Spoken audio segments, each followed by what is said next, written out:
溶接台車の作動試験をします。習いをオンにします。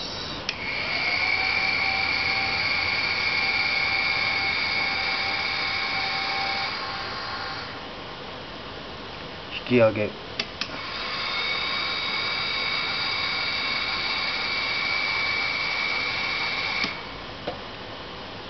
習いオン、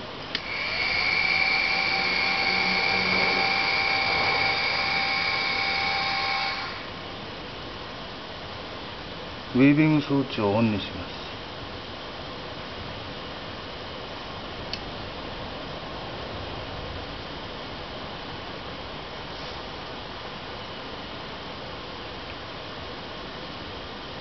振り速度を変えます。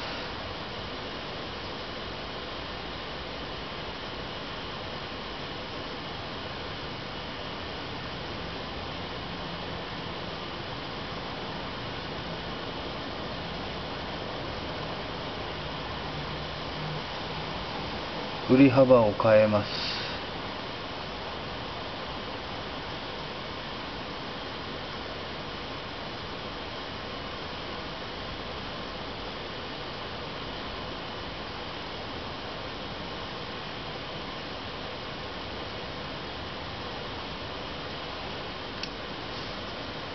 中心移動です。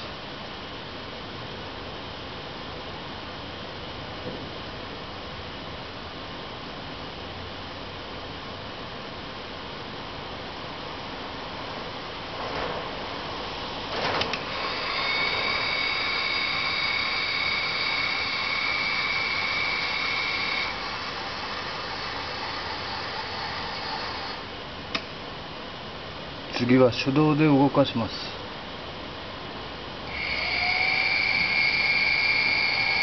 下、上、右、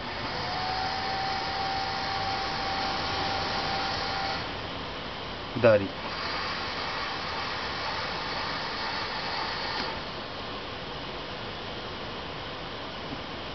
台車前進、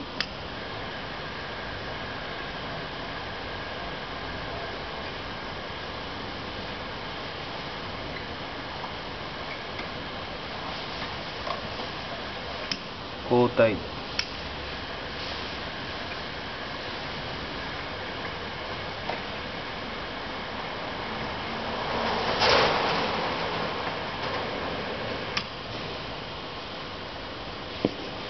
以上です。